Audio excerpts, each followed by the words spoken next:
Hello, everyone. Welcome to Transcendent Philosophy. This is Seth here, and we have a guest, Steve. You want to introduce yourself? Yeah, sure. My name's Steve. I have been somebody who has always been super interested in philosophy, specifically in my family background. I came from a family who was very oriented towards theology in a deep thinking sense. So it wasn't, kind of rote scripture rules, but often family time Sundays was having extended family come over and having hours on end conversations about how everything is supposed to work in an overall structure of the universe or one particular topic. And really it was very philosophically minded theology.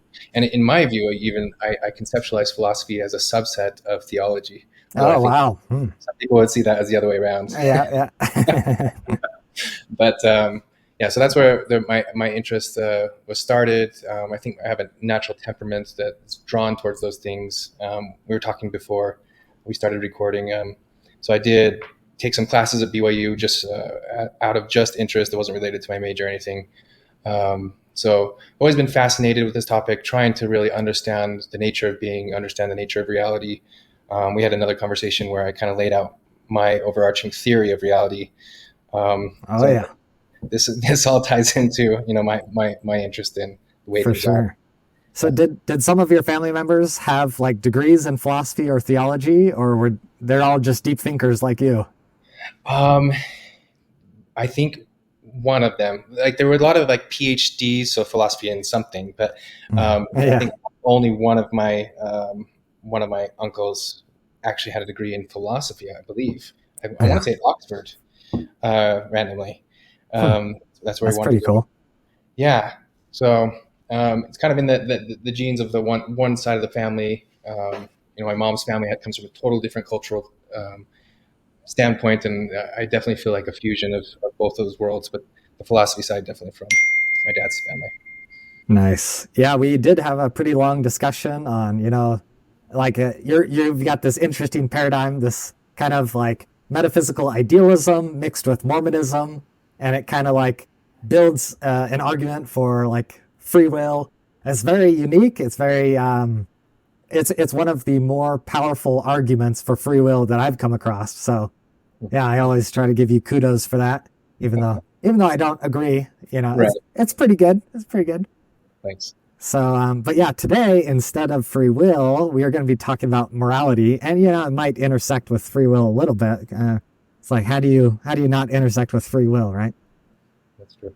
But yeah, you were sharing with me some of your thoughts on your like kind of your meta ethical paradigm, like where morality comes from, this foundational perspective. And I thought it was really cool. It's kind of similar to my approach. It has some similarities with Schopenhauer, his kind of metaphysical foundation for life and morality. Nice. I want to give you some time to kind of flesh out your thoughts on that, and we can go from there. Yeah. And I might even pull up some of my notes and read some of these pieces Yeah, because sure. I think making it succinct and comprehensible at the same time can be challenging when discussing some of these things. This is my take or the way I define the source of morality. So I do believe in an objective morality. I do, in my paradigm, like you said, comparable to Schopenhauer, it's based in the will.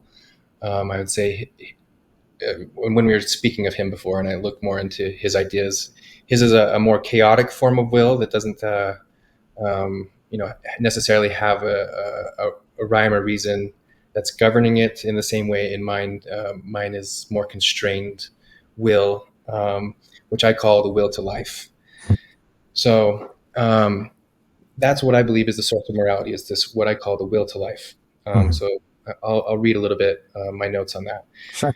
Um, our moral intuitions are those things which promote survival of the self in harmony with the survival of the whole. so that generally life is able to succeed in a persistent and eternal harmony. So those intuitions that we have will have likely a species-specific nature to it, but through inheritance, each species that inherits these intuitions over time, that you're inheriting from a general source of life, and so you're inheriting in many ways a more general will and intuition towards life that can have species specific variations, but in an overarching meta species intuitive framework, you'd have something that would be approaching what I'm calling this will to life. So while these intuitions in a specific species may not be 100% aligned with the objective morality, they will be approaching or coming near to that as we look at all of them collectively. Therefore, moral intuition, when we generalize the cross species and possible conscious agents, is the will to life. If we desire to be, then we ought to abide by the will to life. If we desire not to be, then we may seek its destruction as an enemy to morality or the will to life. And then there's this last point where we are alive, like we're having in a conscious experience that we have that life. And so therefore, will to life is to align with that state of being or existence that we have.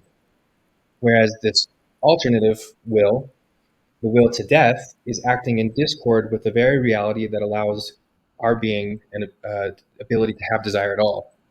So the will to death is kind of, you could define it as desire against desire, or the ability to desire. So the will to life is desire for desire. So that's why, in my mind, we're saying that one is right and one is wrong, because one is aligning with our very nature of existence, of life, and the other is to act against life. I think when I had mentioned something like this to you before, you had brought up the point that you don't think we can act against our own natures. And I think that's true. So I want to refine that a little bit, and which is that the will to death is to act against the totality of one's nature.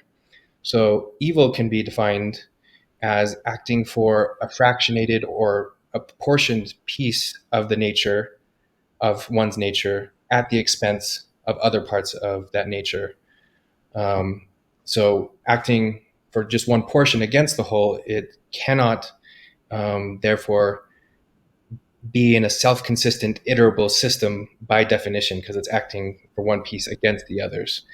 And because of that, acting against the other pieces, it will, not only does it act against those pieces, but because in reality, all things are connected in one whole, even the part that it's selfishly acting for, it will be negatively impactful for even that piece in future iterations.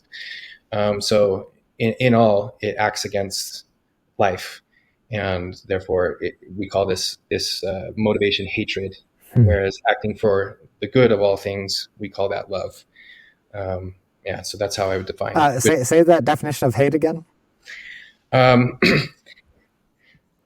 I'll read what I have written. It might not be exactly what I said, but so evil is that which acts for only a subset of reality for its temporary benefit at the expense of other parts of reality.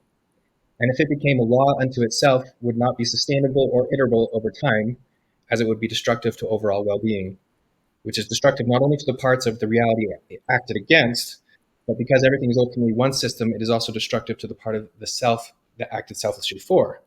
Because it promotes destruction, dissolution, and death, we call these acts hate. Because it promotes death and destruction? Yeah, destruction, dissolution, and death, yes. In the ultimate sense of the term. Interesting. I think there's a part of death, that's a natural cycle of the life process and the overall promotion of life. Death for death's sake that destroys the overall system would be this dissolution and death cycle downwards, or anti-life. That is super cool. Did you finish reading that, or did you have a little bit more? I finished that part of it, yes. There's another section that's something different, so I can leave it there. Okay. So I'm trying to remember, Socrates had a quote about something to the effect of, people always think that they are doing what's right. Yeah.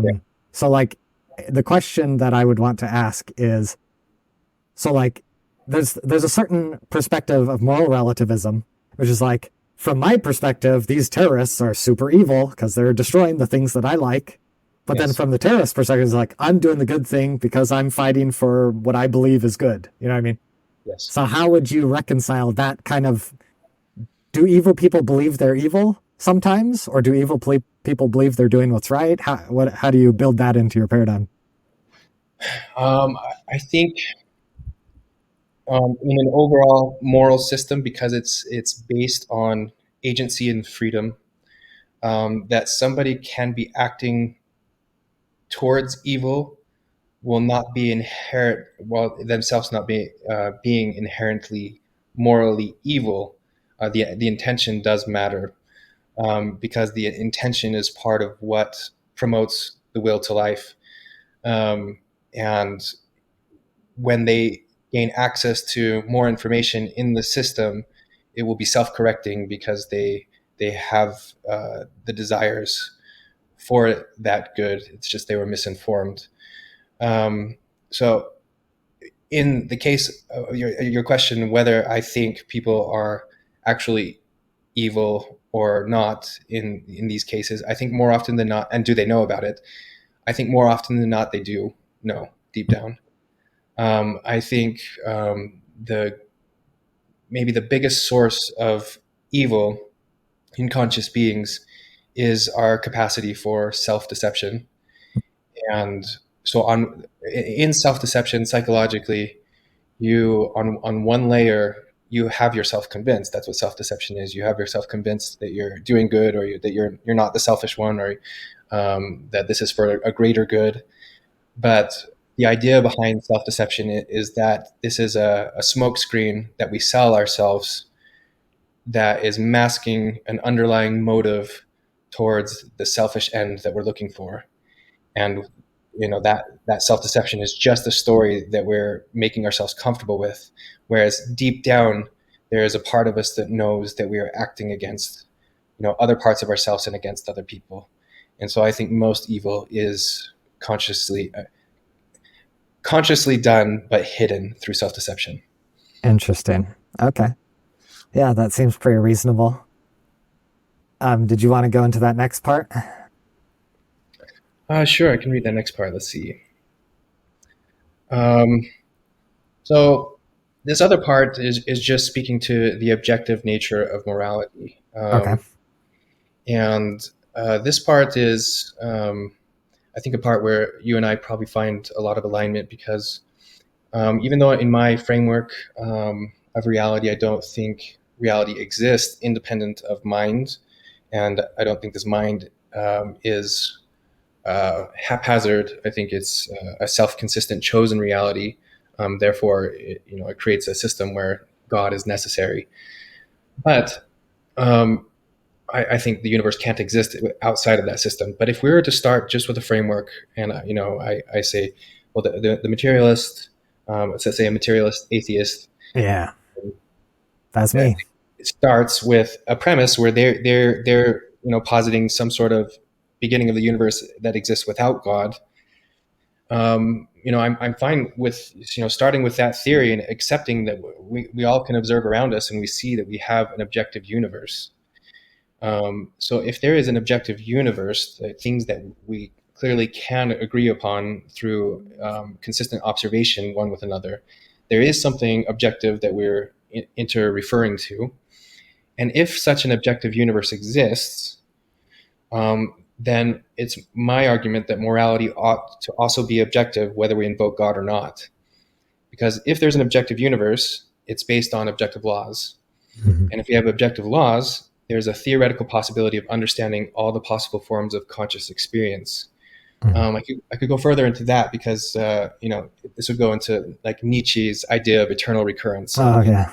The basic idea that I would point to here is that in any finite configuration, which a conscious being would be some sort of finite configuration, um, within those bounds, just like any musical note, there's a finite number of parts it can be composed of, and therefore there's a finite number of configurations that can exist. And so what this would suggest is that Where there's pardon me, where yes, does the finitude come from in your metaphysics? in Because mind, I thought your metaphysics is unlimited, infinite, unbounded potential. it is, yes. So So where that is, yeah, finite? How do you get that? that would be so in my model, the infinite. Well, it could be two things, but the unbounded infinite potential would be synonymous in more scientific terms with the wave function of existence. So it's not an actualized reality. Um, so actualized when turned into particle or quantized amounts, that's where the Oh, finitude. okay. Okay. So there's a translation mechanism that creates the finitude. Yes, yes. Okay. And that's actualized reality. So the actualized objective reality that we're dealing with is quantized. Gotcha. Um, and so within a given space time beginning and end, so this 4D block, wherever you want to choose that block, because it's quantized within that, there is a finite number of pixels, if you want to put it that way. Um, and there's a finite number of configurations Hmm. that those pixels could be arranged in, which would be some sort of conscious entity, if we want to put it that way, as far as morality is concerned. Hmm. And if there's a finite number or finite reality of conscious beings that can exist, we theoretically, if we could comprehend consciousness and the objective laws around it, then we could understand the theoretical possibility of all conscious experience. And if we could understand all forms of conscious experience, then we could have a full meta framework Hmm. of understanding how all the I guess the well-being or the conscious choices could exist in an iterable harmony eternally Hmm. in this will towards growth and life. And that would be, in my mind, objective morality. Your objective morality is the the verifiable truth that suffering exists and well-being exists. Did I get that correctly? Yes, suffering in the sense, suffering that leads to the destruction of the overall system of life. Because there can be necessary suffering, there can be suffering that is part of life, Hmm. but Yeah. it's particularly the suffering that leads to the dissolution or death of the system. Interesting. Uh, uh, I don't mean to put you on the spot, but that sounds like utilitarianism, consequentialism. Do you lean utilitarian over deontological rules, rights, laws, absolute standards? Um, no, when I read them, I typically think of utilitarianism as being a lesser law. Um, but I would say it's where perhaps utilitarianism and like deontology would converge into one theory. I think Okay. utilitarianism is usually seen as just looking at the consequences and the outcomes on a more short-term framework as opposed to Yeah. the infinite framework. Yeah. But in it, like a deontological framework, we're looking at the laws and rules that must exist. Hmm. But I even have some qualms there because it really comes down to the individual circumstance that those laws would apply to. Hmm. You can't. I don't like this idea of, for example, lying is always bad. Like that. That's not the example of what to me a universal law that's actually makes sense. That it's too short-sighted in taking into account all the variables that can exist into a given situation. So you can't make an overarching rule that a law that rules them all. Hmm. It's all the laws combined together into one That sounded like Lord of the Rings for a second. one law to rule them all. Nice. Yes. I've been watching Rings of Power. It's been fun. Oh, me too. Actually, yeah. Uh, I didn't realize a new season had come out, so I actually just started the more yeah. recent season whenever that did come out. I started to develop a like I'm not like a crazy Lord of the Rings fan. Like I've just seen the movies, but I'm like this Rings of Power season. It's starting to like I had an epiphany. I'm like, wait, are they like trying to like do deep state symbolism here, or am I like, is this intentional, or am I just like inventing the symbolism? You know what I mean? That's interesting. So like the one ring to rule them all, I'm interpreting that as like this deep state, like the invisibility is in the shadows. There's the shadow power that rules them all. Mm. And the rings, if you noticed, did you get to the part where they had the elvish rings? Yes. Yeah. Yes. Did you notice the colors of the three rings? I did not. No. Red, white, and blue. Oh. Oh no. And what they said when they were putting the rings on, they said 3 gives us balance, checks and balances. Interesting. So there's 3 rings of power that are controlled by the invisible power. I was like, oh my gosh, this is crazy symbolism. Yeah. Wow. I did not catch that. Maybe it's France. Like, yeah. There's a lot of red, white, and blue. That's fair.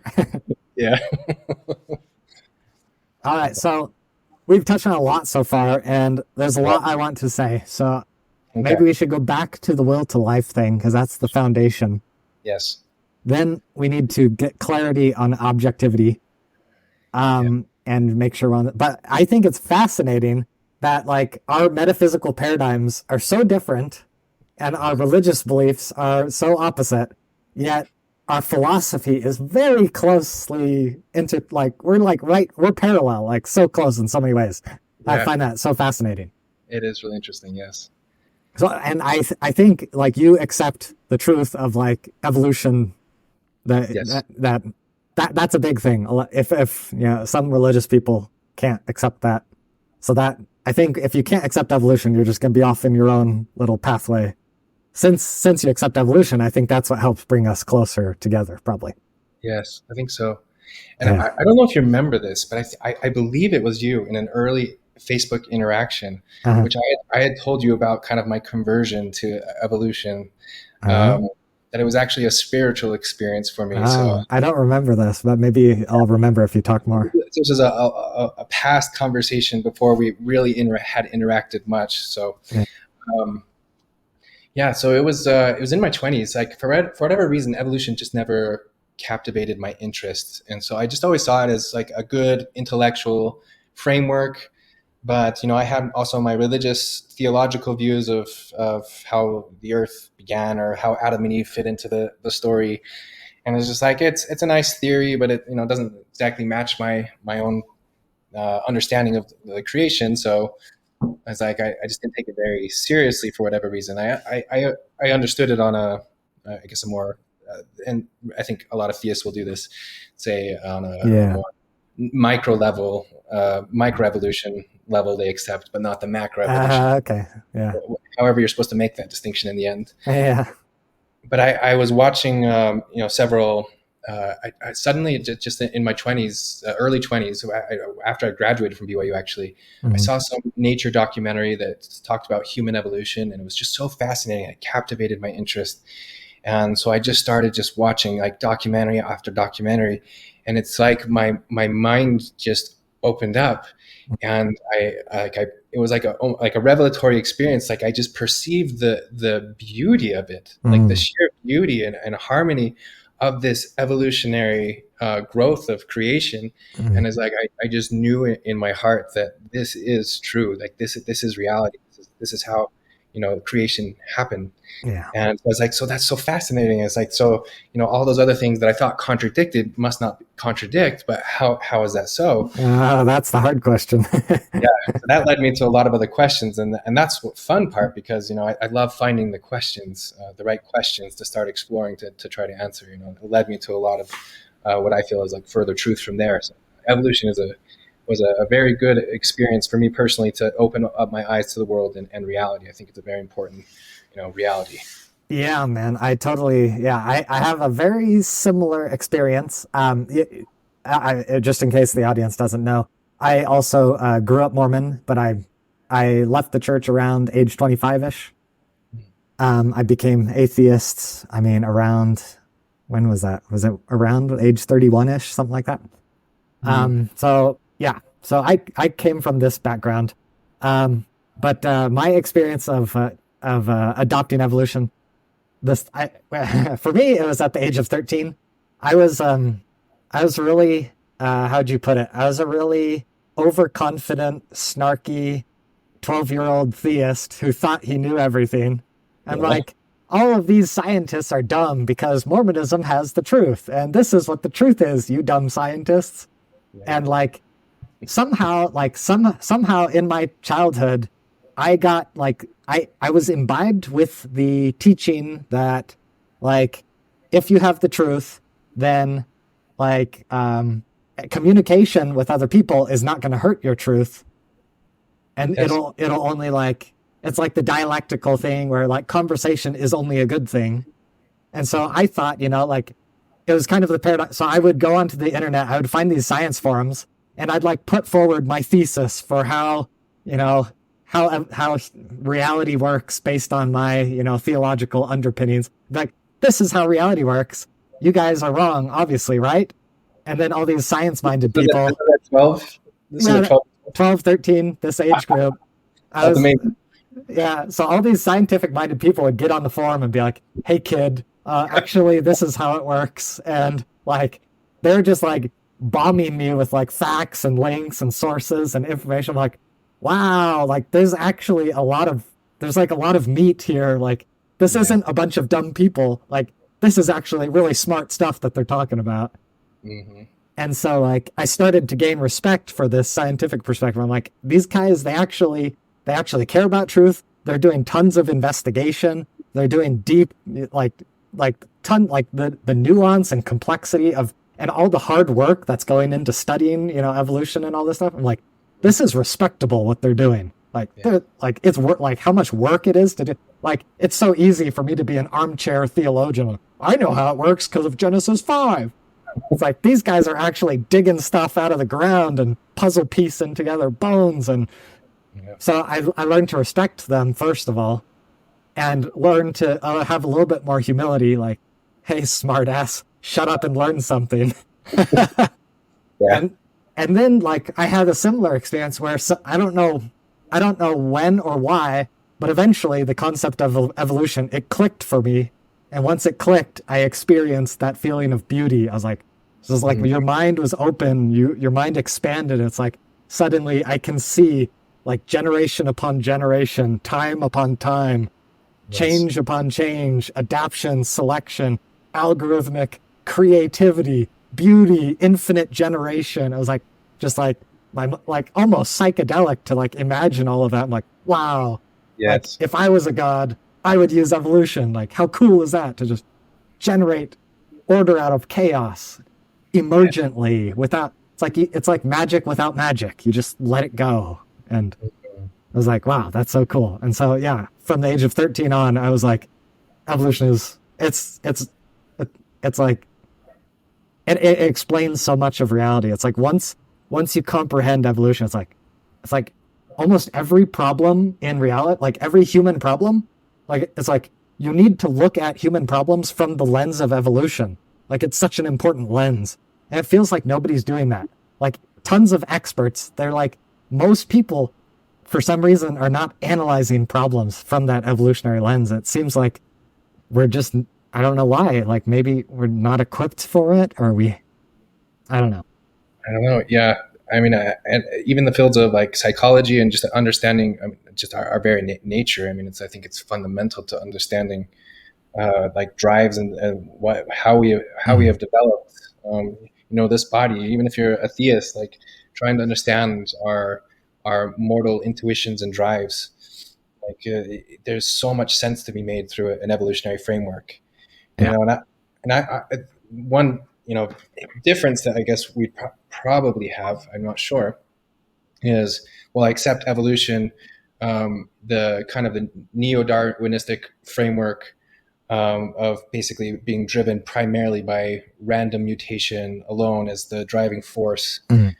would not, it doesn't complete the picture for me, because ultimately my theory of reality is based in consciousness at the base, um, and so that evolutionary system is going to be, in a large part, an interaction of consciousness, like biological evolution is just one part of the overall universal evolution of the universe itself, which is a conscious process, an interaction with itself. Man, now we're getting into evolution. We're leaving morality and going down evolution. Sorry. But it's such a good topic. I kind of, it's like, since we're already here, we might as well, go down this pathway a little bit further. Okay. So, there's the problem of suffering, and there was another problem I wanted to bring up. What was the last thing you just said? I was talking about abiogenesis. Sorry, I remembered. So I guess when it comes to our two different, like, you have a theological evolution perspective, I have an atheistic evolution perspective. For me, there's two questions / problems. So the first question is the brutality of evolution as a method, right? Like, at first, as 13-year-old, I'm like, oh, this is such a cool methodology to create stuff with evolution. But like, it took like a little bit of a black pill to be like, hey, dude, like, it's not all roses and pillows and honey. Like, evolution is actually really brutal. Like, we're creating with a methodology of like death, suffering, ripping throats apart. Like, this creative process is a little bit ugly, right? Yeah. I think that's accurate. I think it depends on the frame of reference that you're looking at. There's this really cool, I don't know how familiar you are with like Alan Watts. Just a little bit, not too much. So I feel like he had kind of a revitalization on YouTube where you can find like a ton of his speeches put to like inspirational music or something. So I enjoy some of those put together. He's a good speaker. He's I guess a Christian theologian that was really bringing Eastern thought and largely Buddhism to a Christian world. Right. And he framed it a really interesting way. He wasn't talking about evolution specifically, but I think it applies. He was talking about human suffering. But he said, if we were to look at within our own bodies, like even in our bloodstreams, with a microscope, we see all kinds of like, action and like a whole drama unfolding, and different cells fighting against other cells, and it would kind of in some ways a brutal war that's existing in our own biology. Yeah. If we were not wise, we would be tempted, even if we were looking in this microscope and only seeing this world, we would be tempted to take sides or something like that. And if we were to do that, it would actually be fatal. So he said, what is conflict on one level of magnification can also be seen as a mechanism of harmony at a higher level. And I think that applies to the evolutionary world, that if we're seeing it just from the tunnel vision of what it is alone, we have to admit the brutality of nature that does exist.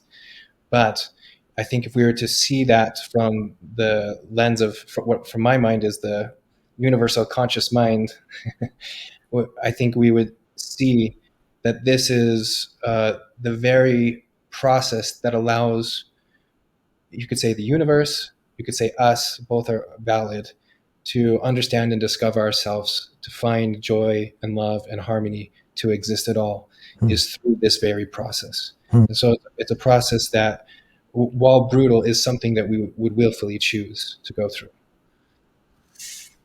Okay. In many ways, I really like that and think that's beautiful. But part of me feels like it kind of contradicts your metaphysics, at least my superficial understanding of it. Yeah.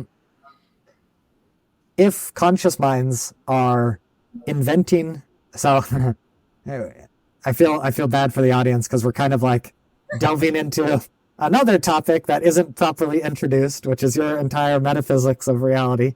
Yes. So, but basically, your paradigm is that conscious minds are at the basis of reality, and they're inventing this reality, imagining, dreaming it up into the ways that they want it to be. But why would you dream it up in a way that requires brutality?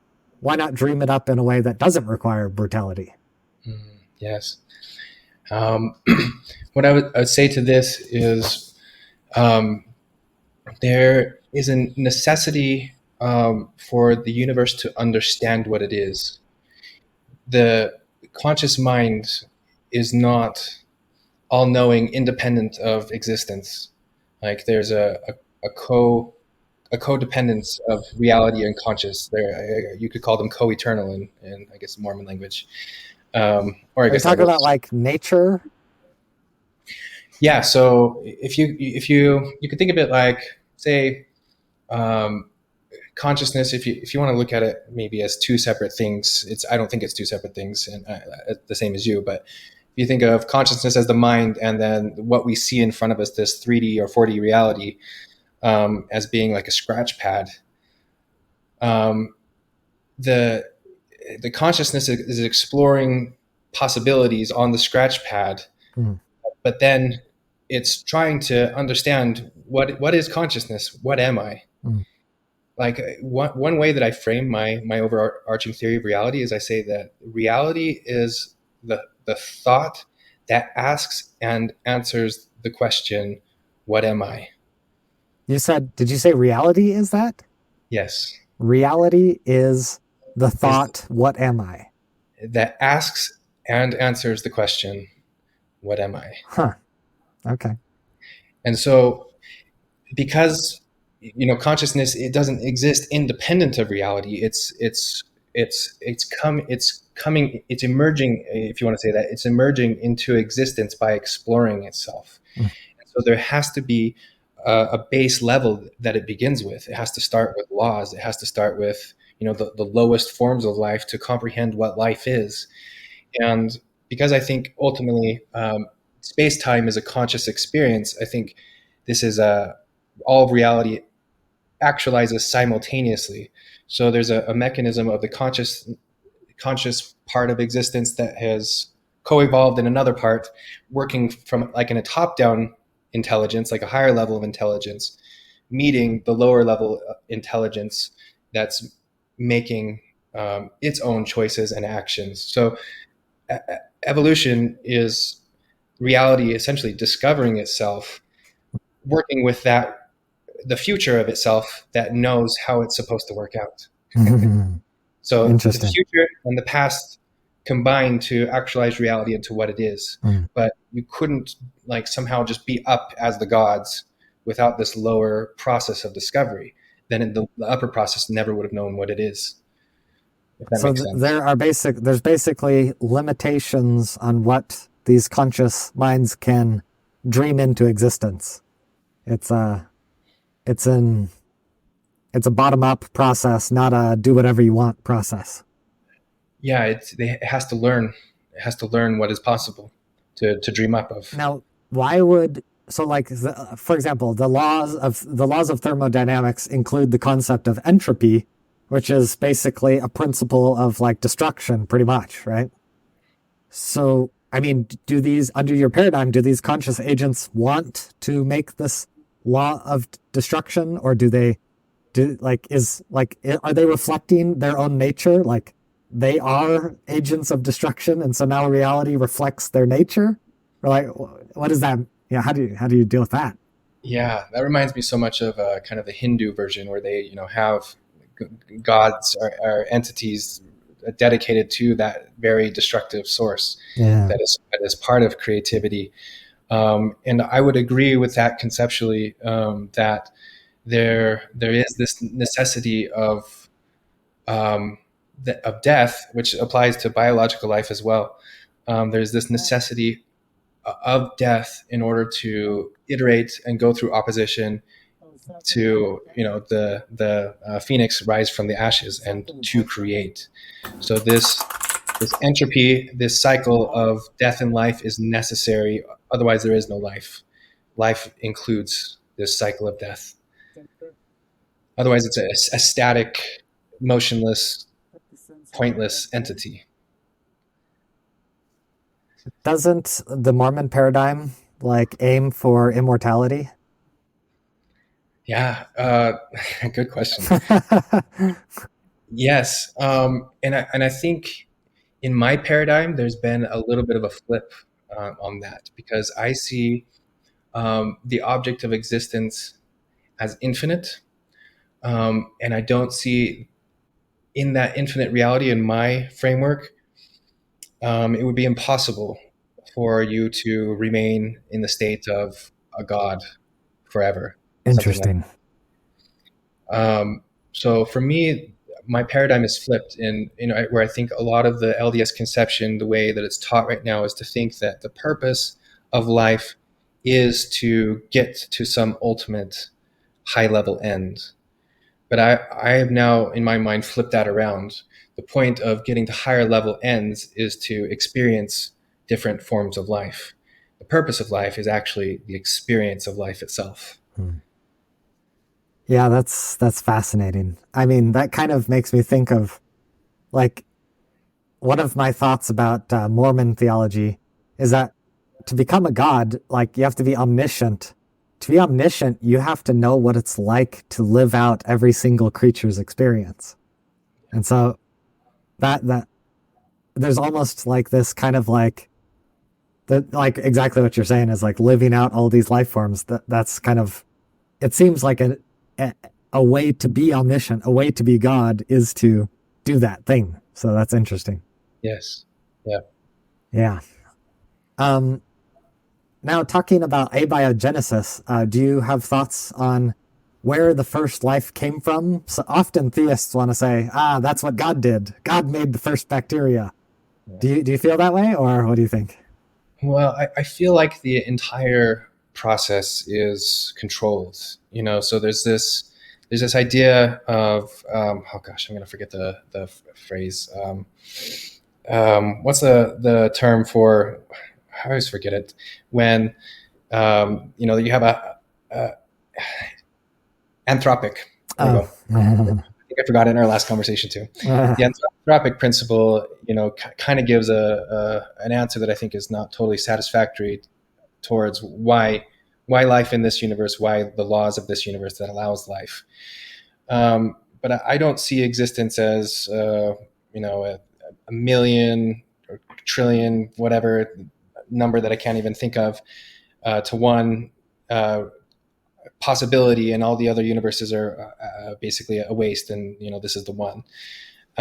Instead, I see the universes that actualize, or reality that actualizes, to be a conscious, chosen process. And so I think the Big Bang, all the way to the decision on what the laws of this universe are the choices of conscious beings.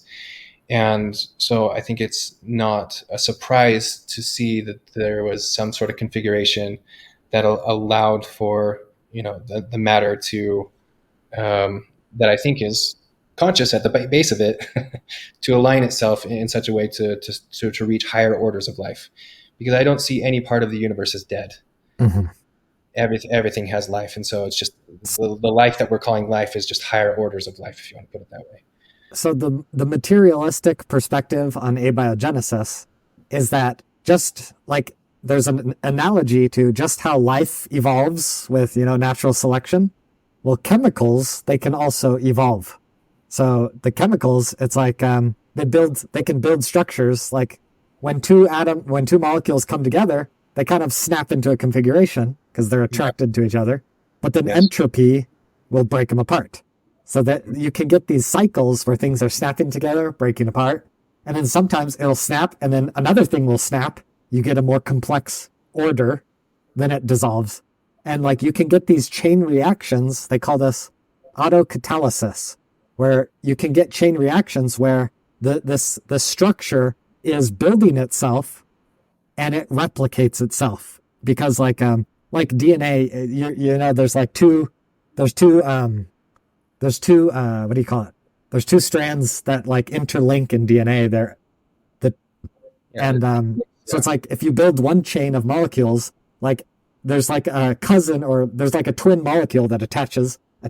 So you can build two strands together, and that's how you get replication, right? It's like then they dissolve, or they break apart, and then they multiply. So it's like first you have one strand of a structure, and then you build another strand. They split apart, and then they build and build. Now you got 4, then you got 8. So they're multiplying with this multiplicative structure. Mm-hmm. So that when chemicals can replicate, that's analogous to reproduction. And so the better the backbone is at reproducing, you get natural selection, which creates chemical evolution towards better and better reproduction equals bacteria.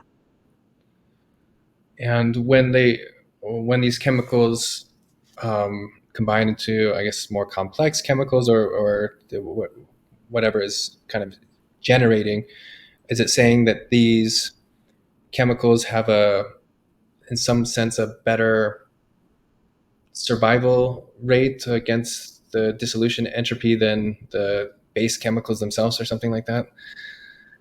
Yeah, so like if there's two strands of molecules, like one of the strands is better at attracting a duplicate, so that's reproduction. It's better at attracting and splitting a duplicate. And then it's better at like rebuilding itself. It's better at maintaining stability over time. So these strands will dissolve over time because of entropy. But the more sturdy their structure, they can survive longer, they can duplicate more. So it's like longer survival, more duplicates. That basically natural selection. You know what I mean? Yeah. I really like that idea. Yeah, that's something I hadn't considered or heard of before. Yeah. And so like bacteria, if you've got like a little strand of a molecule in like a pool of water or something, like the water, like there's all these competing chemicals that are bashing against it and destroying this strand that's trying to replicate, and it can't. But if you can build a bubble around you, it shields you from the external chaos, and it allows you to duplicate in peace. And so that the hypothesis is like these strands, it's like RNA. RNA is really good at replicating, so it's like one of the best molecules. And the RNA, there's an emergent structure where like it creates the fatty bubble, right? That's the bacteria. There's fatty acids these fatty acids, if you can manufacture fatty acids, they naturally build a bubble structure. And so RNA is pretty good at manufacturing things naturally. So if you get this emergent system where it's like a bunch of fatty acids, or the building blocks for fatty acids, bump into the RNA, produces the fatty acids, builds a bubble, it's like, bam, you've got a protection mechanism that makes this molecule duplicate even more safely. You know what I mean? So it's like, to me, there's like a logical pathway from chemicals to life, right? Yes. Yeah, that makes a lot of sense. I think the only thing I would want to put into the equation, the same as biological evolution itself, and I think I had mentioned this to you before as well. I sent you that video, but you had already seen it, of like Stephen Meyer and like two other people talking about basically the mathematical impossibility of, I guess, the neo-Darwinism interpretation of evolution. Just saying there just hasn't been nearly like something to like 70 to the power of 10 or something, or like some huge number. There hasn't been enough time for random mutation alone to generate as quickly as we have the life that we have. And so I think that's one piece of evidence, or I guess all of those pieces of evidence that come to that idea. Yeah. This process that you're describing, it would probably, like, I'm inclined to believe it has to be something of that nature. That I don't think it's just like some I feel coming down and like putting it hand making, okay, and then set off life. Like that to me would be a weird way. I feel like the process I described is compatible with your metaphysics. Yes. Because the chemicals would be alive in your paradigm. Exactly. These chemicals are trying to explore existence, right? Yes. So this will to life. Finally, back to the first topic. Yes, the exactly. will to life. Like That's even right. the chemicals they appear to have something that is analogous to a will to life. Yes. If you accept the axioms or descriptions I put forward. Yes. Right. So yeah, I don't view it as contradictory to your thing, but it is contradictory to the theists who want to say God is a chemist who is, He's got a petri dish and he's putting these things together. Yes. Yeah. And I think that theistic paradigm. Well, I understand it because it's these intuitions towards an overarching supreme being or something like that. I think in the big scope of things breaks down because it's like where did that God come from that suddenly knew all those things? Like where was the learning process for consciousness? That's a really cool perspective. Where did God get his omniscience? Can you know things without having a process to know them? Yeah, exactly. Yeah. So that whole paradigm starts to break down. I think when you ask those questions, you could say it's a lot of religions, but like the typical maybe Catholic view of God as the ground of being, and which I agree with that definition, but their view of God as the ground of being would be something like, an omniscient being that had all these thoughts in his mind that could then just generate everything. But how did he have this mind to generate anything and knowledge at all? Like if there wasn't any being yet aside from himself, which is non-being without it. Like it breaks down. You're building a picture of like God as this super complex being. It was like, where did all this complexity come from, right? Yes, exactly. Yeah. How can it just start that way? Like then they're basically shooting down themselves when they complain against any atheist who's saying the same thing, that complexity can just generate or start. I guess just begin. Just proof it's complex. Yes, exactly. It's the same problem. Yeah. All right. Okay. Finally, we got back to the will to life. So I want to see if I can put forward my take on this will to life and see where we agree or disagree. Okay. So basically, what I like for my metaphysical paradigm, I don't know if you'd call it metaphysical or not. Probably, it's basically like at base reality. There's, at least within our universe, there's this principle: that which can exist will exist. Okay. And so you can call this. I think I have a name for this. What this is, the brute existence. Maybe I'll pull it up just so I keep my terminology consistent. Let me share this. So I like to make up new terms sometimes, but for clarity's sake, let's share screen. Bridge is odd gap. Okay. So can you see big wall of text? Yes. Yeah, I see you scrolling. Yes. I think I passed it. Yeah, I saw brute existence. Okay, so this is kind of my metaphysical paradigm. Okay. So brute fact of existence, that's the is. So like before the Big Bang, maybe there's some stuff. I don't claim to know what happened before the Big Bang. That's a huge question. But somehow it seems reasonable to believe that the Big Bang happened, and so that's kind of like that's where being began to exist. That's the is. Is basically a derivative of being. So it's like everything is the case, right? Yes. So like in philosophy, brute facts, they're kind of like the foundational fact. It's like the beginning fact. It's kind of like it's kind of a consensus approach. It's like it's really hard to go past this thing. So let's just like assert that this is the first thing and let's move on from here, right? So for convenience purposes, maybe this isn't the first thing, but just for convenience, we're going to say this is the first thing. We've got all this stuff that is the case, right? Yeah. All right. So after stuff exists, now we have the brute existence principle. That which can exist will exist. So it's like, well, within the Big Bang, it gives us the laws of physics. And based on the laws of physics, some things can exist. Like galaxies, they can exist.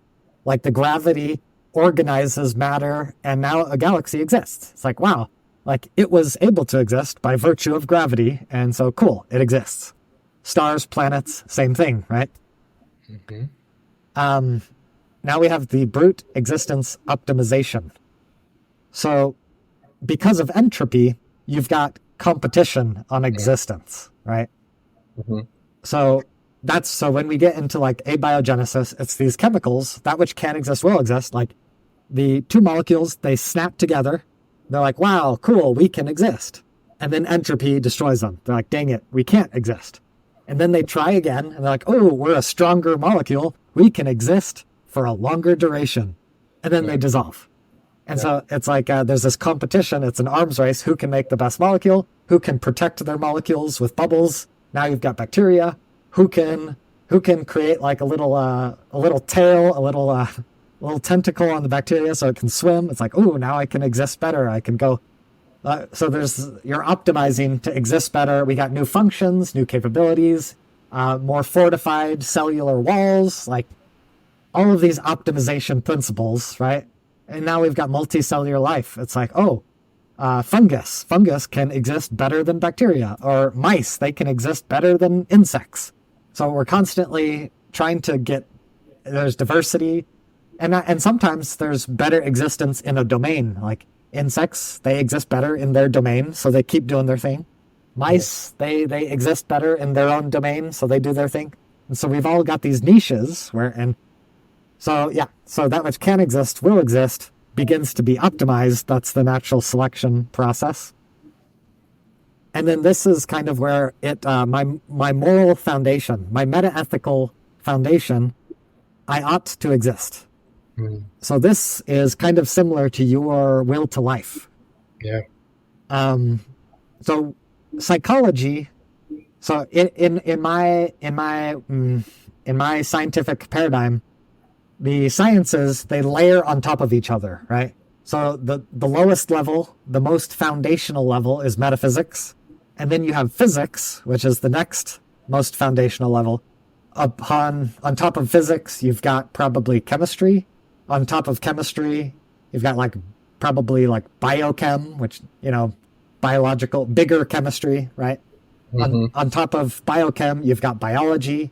On top of biology, you've probably got probably neuroscience. On top of neuroscience, you've got psychology.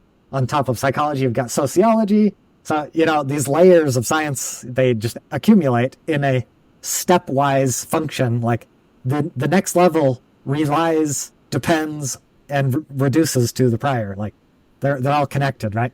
Yes. So basically, as I have here, psychology, I ought to exist would be like a psychological principle, and that rests on a foundation of biology. So the biology, it acts as if it ought to exist, right? So you have a biological drive that is hunger, right? And so you could ask a question like, what is the goal that hunger is trying to accomplish, right? Yeah. And you would say, well, it's trying to exist. It needs food, metabolism, and now it can exist. So the biology has the assumption of an ought.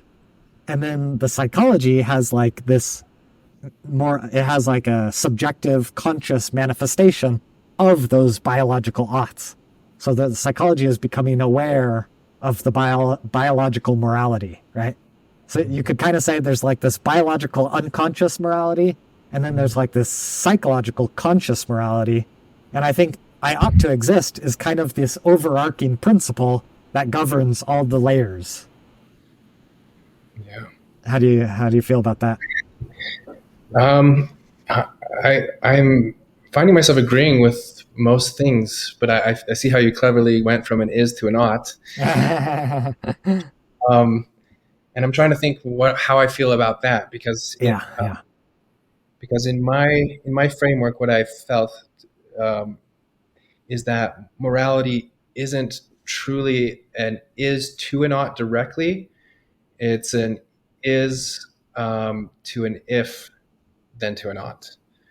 Is to an if, then to an ought. Yes. Mm-hmm. Which is, let me see if I can... axiom, if you accept this axiom. More like if you want to live, I guess if you want to live is what it comes down to. Life. If you want to live, or you could break it down into smaller pieces, which is if you want to experience happiness, if you want to have love, these type of, or not be hungry, whatever the motivation is, if you want that to be the case, if that is your desire, then you ought to do these things that will satisfy those desires. Interesting. So it's not. It's kind of a Humean. It's more of a Humean hypothetical imperative, rather than a Kantian categorical imperative. Yeah, I think that's right. Just to clarify what I last said, the Humean Yes. Hypothetical imperative versus categorical imperative.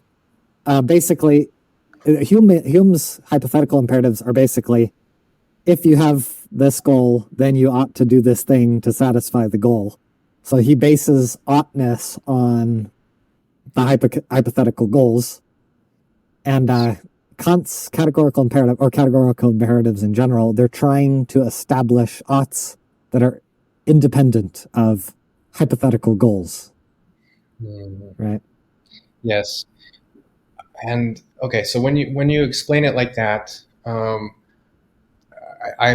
more familiar with Kant, but I'm not as familiar with Hume. But as far as I understand what you explained, I would say that these goals, there's constraints on that, that they're not arbitrary, and it's very much exactly what you laid out. That there's the is of the universe that percolates in a hierarchy up to our conscious experience, and ultimately there's biological drives that we're dealing with. So there's the reality that we're facing that's constraining the will and what the will can do. It's not your goals cannot just be anything random, and it will take you to your hopeful place, and that's moral. Because basically what you're describing as the ought, that are these biological drives toward, and if you see them collectively, towards survival and towards life, Yeah. You don't have the choice to say, I feel like, you go something really extreme, like murdering my family, and and then I will be free and happy. Like that's not moral because it was a goal that you desired. If you desire the destruction of everyone, then it's good to go destroy everyone. Yeah. Yes. And so I feel like the objective part of the morality is the constraint in recognizing that all action either is going to align with those biological imperatives, what I think collectively, when seen collectively and what they're pointing to, then universally, is towards creation and towards life, or you'll see that your actions act towards destruction and death. Like really, those are in the end are the two options that the will is able to manifest, one or the other. And so you can't say that I'm going to will to death and I want to be happy. Like those two things are not going to coexist. That's not the reality that you face. You can't act against this. At least you would have to be acting against many of your biological imperatives to the source of maybe one. Maybe you're overemphasizing anger out of harmony with the others. And you can satiate that desire to anger, but then you would be acting against your desire for your biological desire for social reciprocation and peace and kindness by overindulging in one aspect of your biological motivation. So there is that constraint. So are you okay? Maybe we should get clarity on how we're using the word objective first. So, okay, I'll just explain my paradigm for objectivity and see what you think. Okay. So first of all, language is complicated. Every word has multiple meanings. Meanings change based on context. Meanings, in a sense, it's whatever you want them to mean. And so people can use words differently in different contexts, whatever, fine. But for language to be useful, we should try to be consistent. We should try to gather people together and say, hey, let's all agree that this is what the word means in this context. Then we can have productive conversations. We can solve problems. So a lot of my philosophic effort is trying to get a really clear perspective on some terminology. So I want to persuade people that my usage is the most accurate, useful, productive way, so people latch on to my usage. So that's my linguistic, speech. Okay. So words are, it's useful to root words in their etymology. So words come from their etymology. So, okay, objective, right? Object, is basically means, it's of or like this thing. So we have a noun and we add "iv" on it, and now it's like, okay, it's an adjective, which means we could say X is objective. What we mean is X is kind of like an object. It's of or like an object. X has the attributes, or X has some of the attributes of an object. So we're describing X. It's got the vibe of an object, right? So I think that's the most meta way to think about objective, right? So there's the meta. So meta means the high level perspective, right? So we've got a high level perspective on how to use the word, and then we can zoom into contexts and think about how to use the word in different contexts. Okay? So the word objective, the vibe of an object. Now we zoom in to, now we could talk about ontology, we could talk about epistemology, we could talk about different domains in language, like English, the linguistic grammar of language, right? You've got subject, you've got predicates, you've got object, the object of a sentence, right? So like objective would be like relating to the object of a sentence, right? Subjective relating to so different domains have different usages of the word. In military, what is the objective, commander? That's the goal. Like, we are the subjects and we have an objective to go do this thing, right? So an object is the thing we're targeting in military. Okay, just to clarify, there's lots of contexts. That's why the words are complex. Okay. Ontology is the study of existence, right? So when we're talking about existence, we're saying what exists.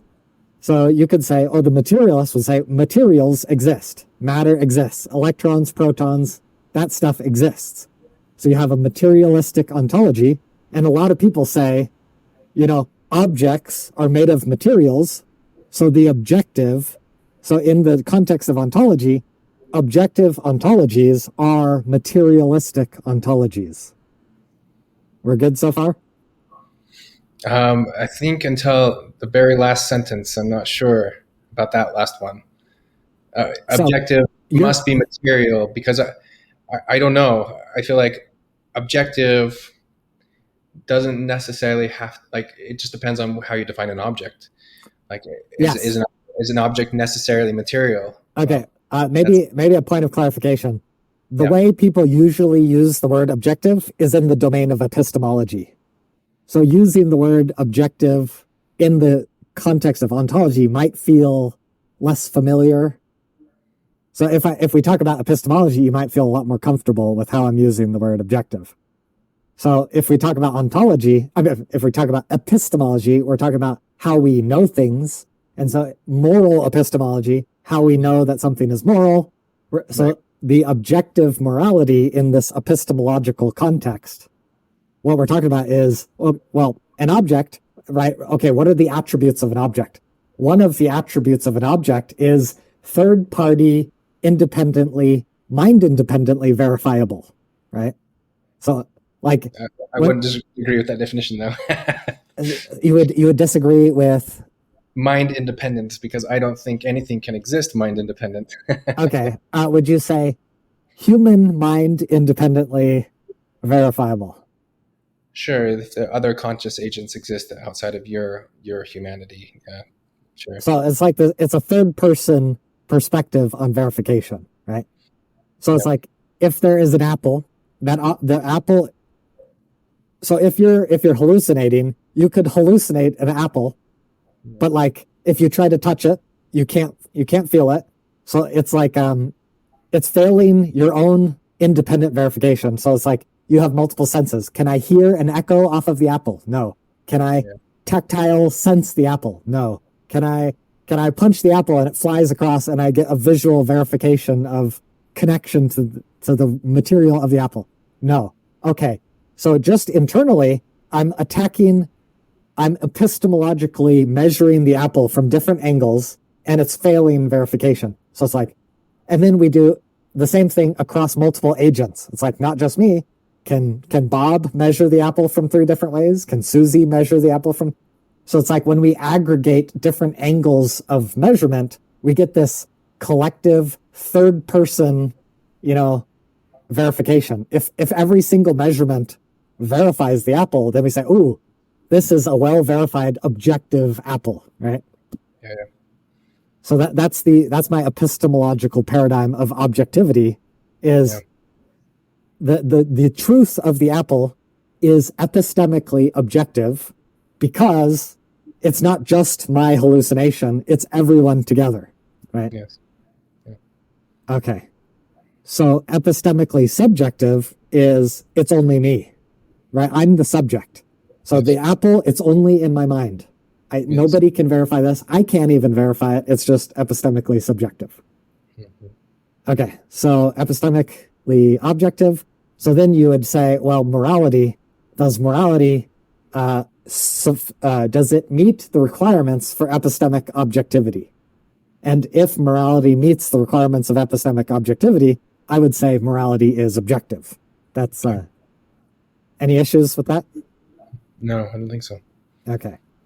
So yeah, getting these categories is important because sometimes our vocabulary, we accidentally slip between categories. So like, for example, a lot of atheists, they'll say morality is not real. Like morality is just subjective, right? I feel like often they're blurring the line between ontology and epistemology, right?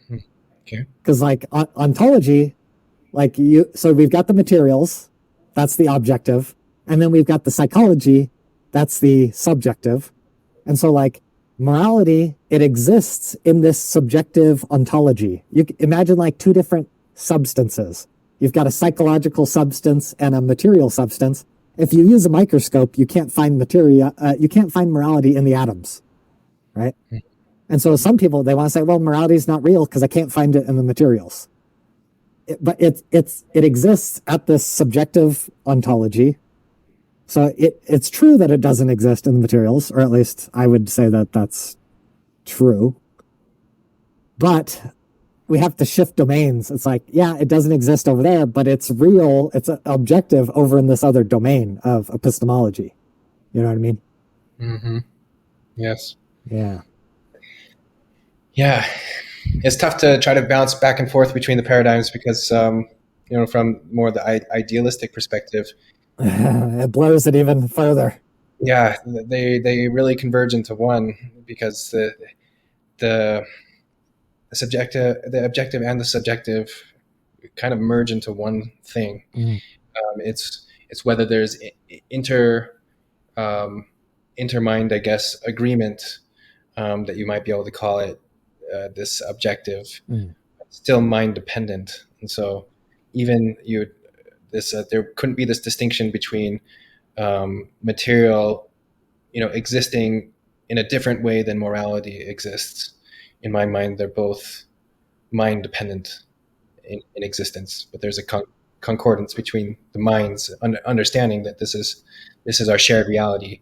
Right. So you can still say objective, but it's still a mind. Yeah. So especially when you bring in multiple paradigms, it gets really tricky with terminology.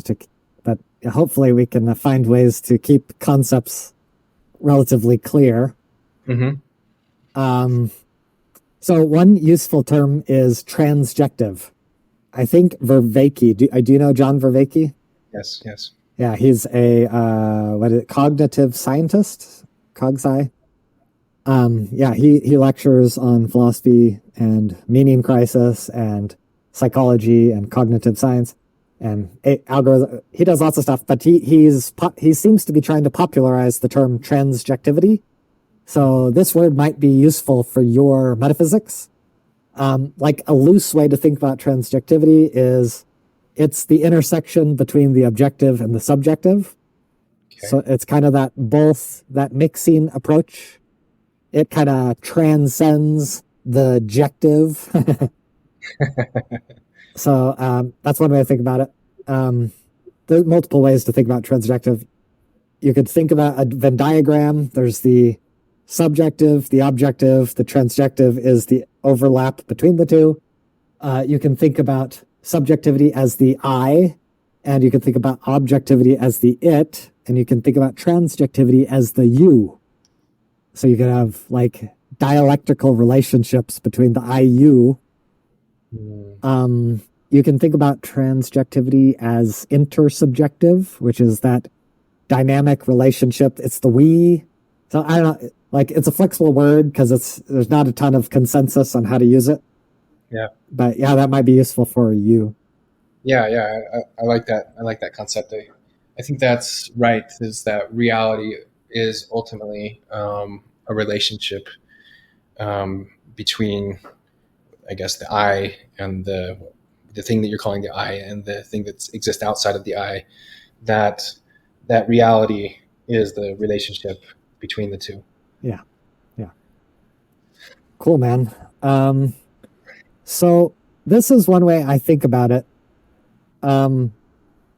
So from a very like reductive materialist paradigm, you've got electrons, and the electrons they have a goal. So like this is the interesting thing is so like okay, I'm a reductionist, which means I believe that all macroscopic emergent phenomena should be explainable by their fundamental building blocks. So it's like Yes. humans have goals. It's like, wow, that's crazy. Can we explain this through all of these levels of science, right? So we subtract all these layers of science. It's like, where do goals come from? It's like, I think the most reductive explanation is electrons, particles, they have goals. Electron, they want, right? They have a goal to be next to the proton. They're attracted towards the proton. They have a value to move towards positivity, right? Yeah. And so when you aggregate electrons, when you aggregate protons, all of these particles, they have goals, and then they're moving such that they can accomplish their goals. And I think that is you've got all these small, dumb goals, and they add up into more complex goals, right? We were talking about abiogenesis.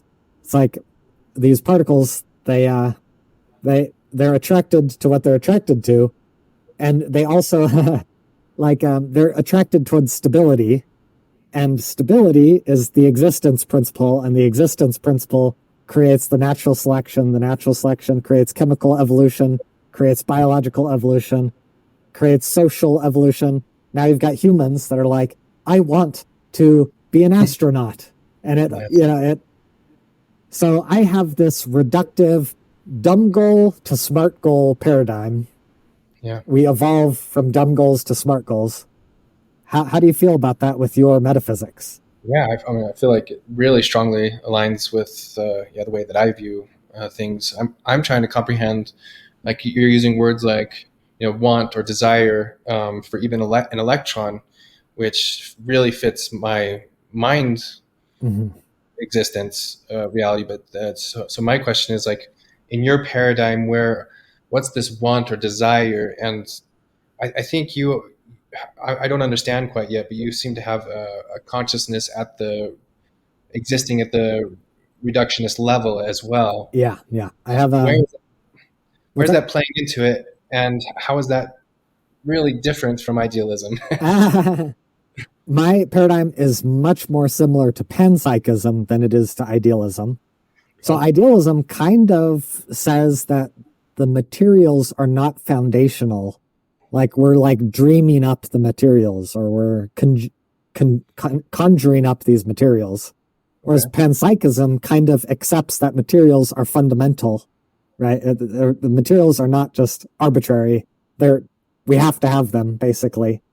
And but the panpsychism says, guess what? Those materials, they have consciousness. So a panpsychist would say the electron has conscious experience, and like maybe there's different types of panpsychism. Maybe pursuing the proton makes the electron happy, right? A panpsychist would be very amenable to that explanation of reality. So my paradigm of consciousness is, first of all, panpsychism has a problem which I call the off problem of consciousness.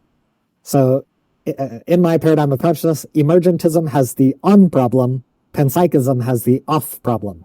So if we look at our own bodies, you can introspect your own consciousness. So you can use yourself as a test subject. You can say, okay, look at different parts of my body and measure their consciousness. It's like, okay, my eyes, lots of consciousness, very salient. My ears, lots of consciousness. My skin, lots of consciousness. My lungs, my heart, not as much.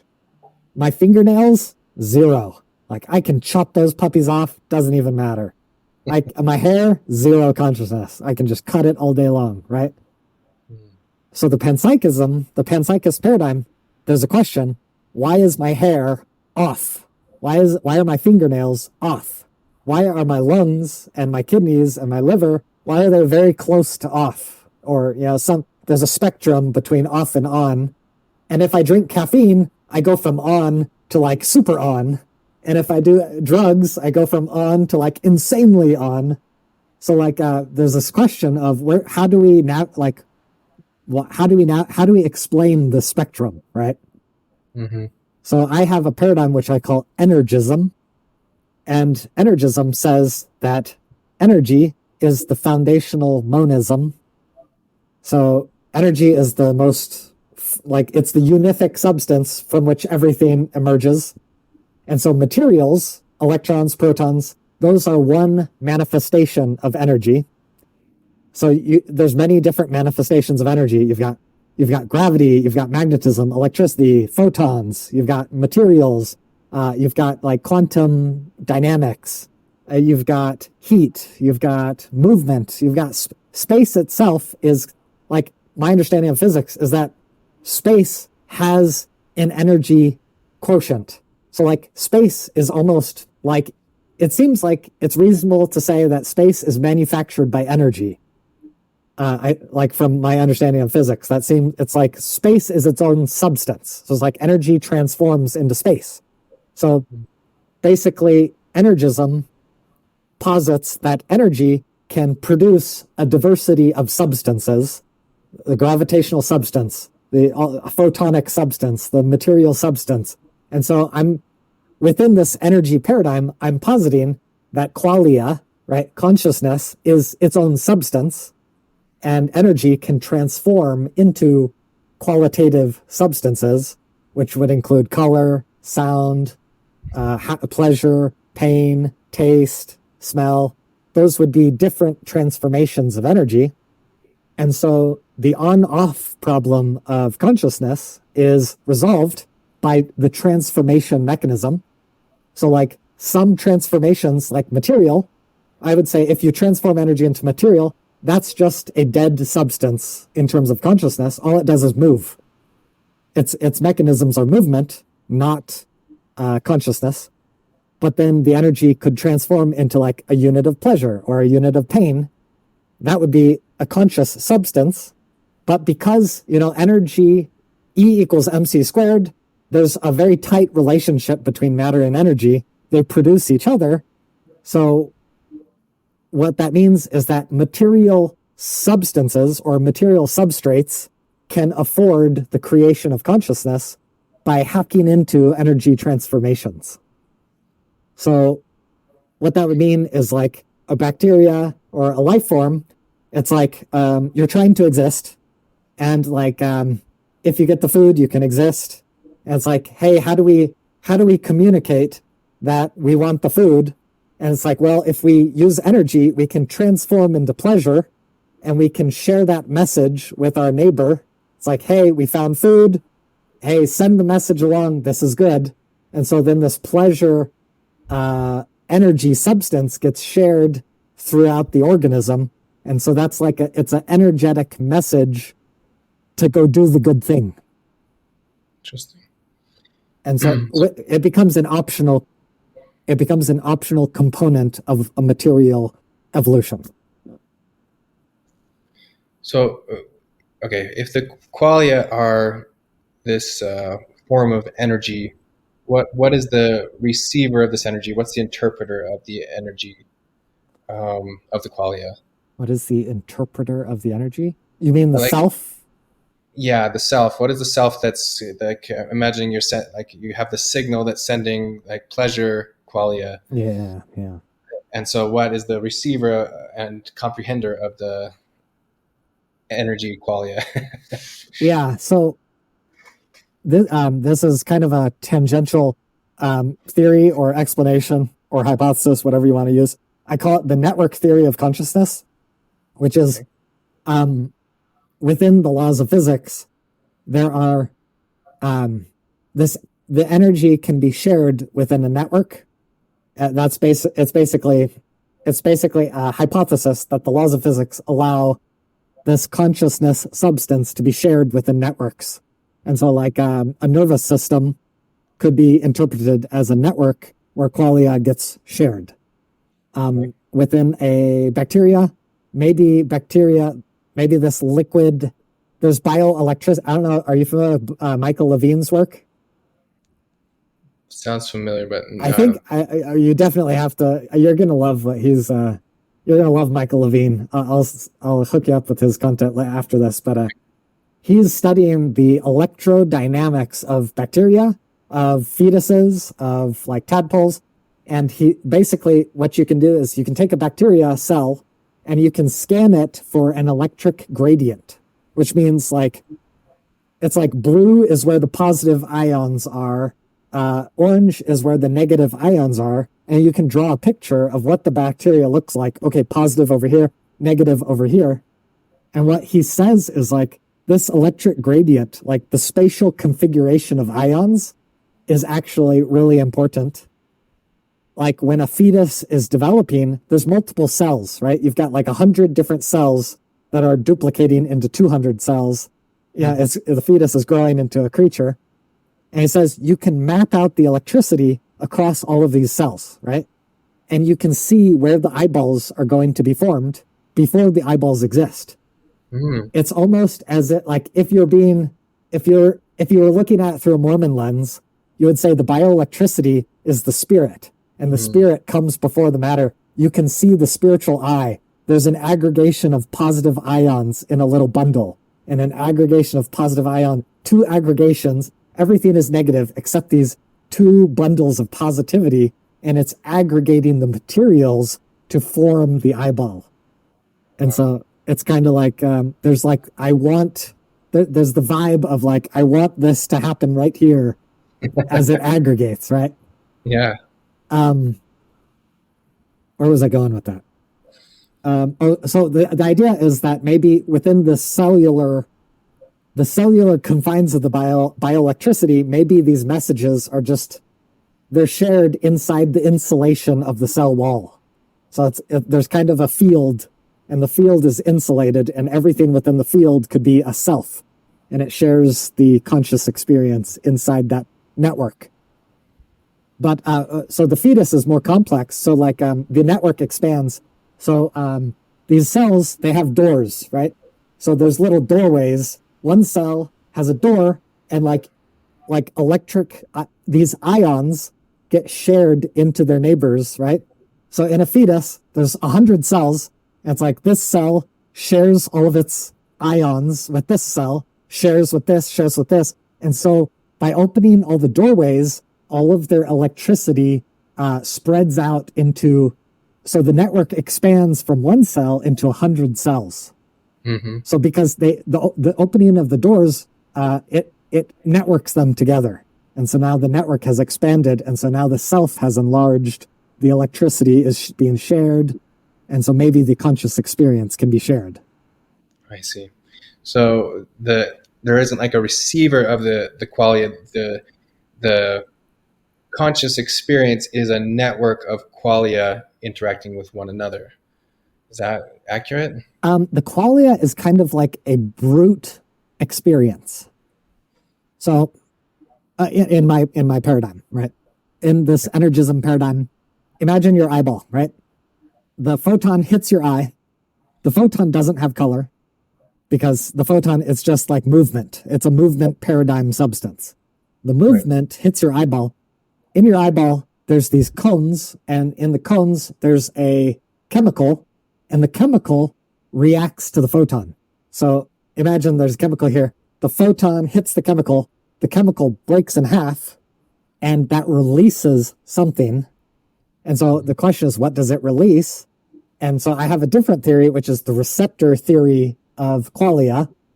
The receptor theory of qualia is that this receptor, it's absorbing the data, and that creates the qualia. So this chemical breaks in half and it releases energy, right? Well, I've never heard an explanation for when chemicals, they break apart, they release energy. What is that energy being released, right? Is it a photon? Is it an electron? Yeah. Is it heat? Like heat is just moving atoms. Like what's being released? So the hypothesis is that color is being released from this chemical breaking apart. Yeah. And then that color gets shared through the neuronal network. Okay. And so all of this qualia energy is combined is the mind. Is that right? Like that's how... Okay. The mind is more complex in my paradigm. The mind is the coordination between movement and qualia. So in my paradigm, movement is its own ontology, right? Like materials are movement ontologies. Photons are movement ontologies, but movement is separate and distinct from qualia. Movement gives you algorithms. So like an electron, it's like there's a hydrogen. The hydrogen, does it have an electron or not? That's a 1 or a 0. Negative charge or 0 charge. And then like the electrons move through an algorithm. It's like 0, 1, 0, 1, 1, 1, 1, 0, 0, 0, 1, 1, 1. Yeah. So the movement creates the algorithm. The algorithm creates the trajectories. It creates the goals. It creates the functions. So the movement creates all the mechanistic robotic stuff. And the mind creates it's kind of the language that motivates. It's kind of the messaging system. So it's like, if blue, then do all of this movement. If red, do a different movement. So it's the internal language. So it's the pairing of information with function, basically. Okay. Yeah, I think I'm understanding. Yeah, it's kind of... Yeah, it's my best working hypothesis, and it's there's definitely possible criticisms, but at least it solves the on and off problem. So for me, that's an improvement on other theories. Yeah. Yeah, I think it's necessary to have some form of consciousness at the base of reality. Yeah. We were talking. I was dunking on emergentism a lot recently, and you're in agreement that you can't divorce consciousness from base reality. It's got to be connected somehow. Yes. Yeah. Yeah. I'm one of the things I do for work is iOS development, so programming. And there's not enough ones or zeros that I could ever put together in a function or recursive iterations of a function to ever start making it think if it were, dumb at its base. Like there's no, that idea that it just pops into existence because you put enough complexity of algorithm together, then suddenly it starts thinking. It's like that has qualia, that there's a massive jump there that, algorithms just don't solve. Yeah. All right. Let's see. Okay. I was introducing a paradigm of objectivity, epistemic objectivity. Yes. So I guess I want to give you my best argument for objective morality and see. Okay. Now, I think that my epistemic perspective, it differs a lot from traditional Mormon perspectives on objective morality. So we might want to hash out those differences first. Okay. Because if we're talking about two different things, it makes it unproductive.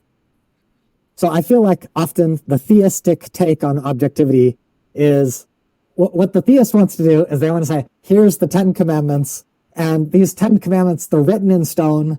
They're like Moses had them written in stone, and actually they're written in stone at the levels of the laws of physics. Like if you zoom in with a microscope into the Big Bang, thou shalt not kill, thou shalt not steal. It's written into the fabric of reality.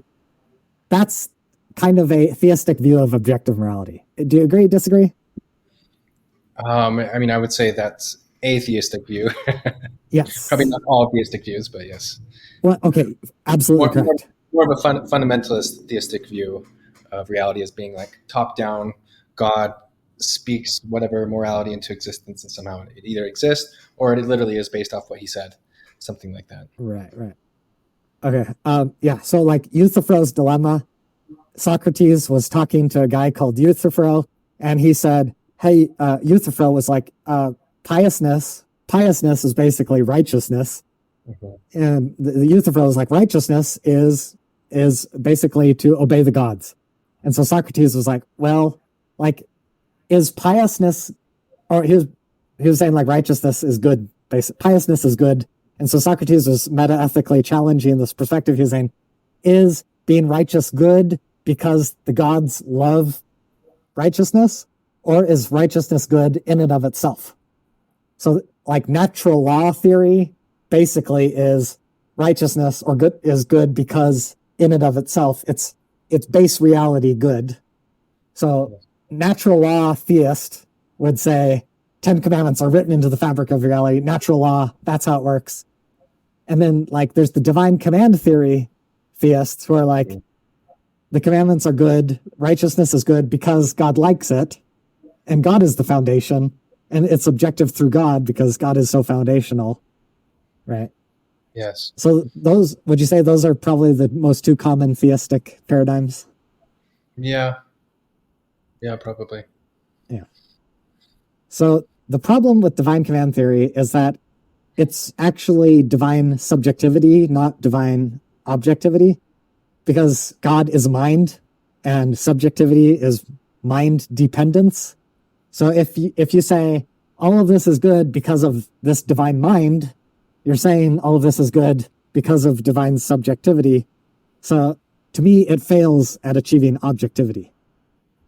So I feel like this divine command theorist is bastardizing the term objective. What they're saying is objective means like authoritative. Like I've got this authority behind my morality. It's like, yes. Well, I don't think authoritative is the same thing as objective. It's a conflation of terms for me. Yeah. Because there's no constraint. If one being's mind could arbitrarily choose whatever the laws are, then it, by definition, it's arbitrary. Right. There has to be some sort of relational constraint. Because in my paradigm, I'm not going to mind so much about mind dependent, but it's got to be intermind dependent. It's got to be connected with reality. It's got to be constrained by reality itself. If it comes top down from a single mind, then it's arbitrary. And that's where it breaks down for me. Top down from a single mind, and it becomes arbitrary. Yeah, totally. Yeah, I agree with that. Okay, so if we agree that this divine command theory approach, that's not objectivity. Right. This natural law objectivity, I think that's going into ontology, right? This is where ontology and epistemology, you got to get the domains clear.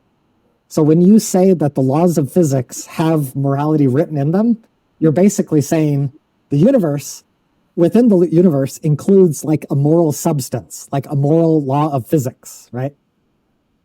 So I would not say that morality is ontologically objective. There's no moral substance that we're being judged against, right? But for me, morality would be epistemically objective, which puts it in the domain of mathematics, in the domain of game theory, in the domain of like, what else? I'm hesitant to say the Platonic forms, but maybe. Yeah. But so basically, in my paradigm, base reality creates like existence trajectories, right? And existence trajectories have implied goals of existence. And when you optimize for existence, you're committing yourself to that goal of existence because you're optimizing in service of that goal of existence. So it's basically everything that exists is accepting the goal of existence. And if you accept the goal of existence, that puts you within a hypothetical imperative paradigm. So remember the hypothetical imperative, if you accept that you have a goal, then you ought to do things that you like, okay, if you like, imagine your goal is to go from point A to point B, right? Point A to point B. I have a goal of point B. Well, there's like the best path to point B, and then there's like not the best path, and then there's like the worst path, right? And so like you could say like mathematically, there is a best path between A and B. Like it's epistemically objective. Like any like thousands of people, you can all do the math, you can verify this is the best trajectory, right? And so once you have the goal necessitates the existence of a best path. Yes. And so the best path, that's basically best is morally bad, like good and bad, better and worse, best. And like we're talking about morality when we say best. So this best path is the most moral pathway in the domain of moral goals. So you could have non-moral goals and moral goals. Once you have a goal, you've got a best path, and that's like epistemically objective. And so I feel like the goals, like to me, it's an indisputable fact that goals exist at many different levels of the sciences. Biological goals, psychological goals, social goals, all of these goals exist. Best trajectories also exist. It's objective. Yeah. Because I understand that from your paradigm. I'm trying to think of somebody who thinks that, takes the consciousness is emergent route, which I think is impossible if you agree, but somebody who thinks that is random as opposed to starting from a place of will. Even in that paradigm, still, you have to accept that whatever did emerge in your objective reality, whatever is there, is goal-oriented as far as it has reached conscious reality. So, yeah, I think it still works. So I think I followed you, and I agree in my own paradigm. The only maybe qualm or difference is that